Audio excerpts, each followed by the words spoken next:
नमस्कार दोस्तों, स्वागत है आपका द बॉलीवुड अपडेट में। दोस्तों इस वीडियो में हम बात करेंगे नीलकमल सिंह का नया सॉन्ग खियोले बिया चित बदली के बारे में।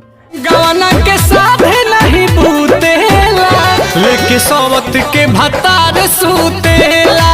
दोस्तों एक बार आप इस गाने का पोस्टर देखिए और गाने को सुनिए। पोस्टर कुछ और है और गाना कुछ और है। घनी बकचोदी है भाई, घनी बकचोदी। दोस्तों भोजपुरी वाले पोस्टर को कुछ और दिखाते हैं और गाना कुछ और ही होता है और हम आप जैसे दर्शकों को बेवकूफ बनाते हैं। सही है। दोस्तों इस गाने को आशुतोष तिवारी ने लिखा है और गाने में अपना म्यूजिक दिया है छोटू रावत ने।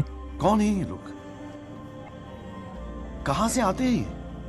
इस गाने को यूट्यूब पर ऐसी फिल्म के ऑफिशियल चैनल पर रिलीज कर दिया गया है। आप चाहें तो जाकर इस गाने को सुन सकते हैं।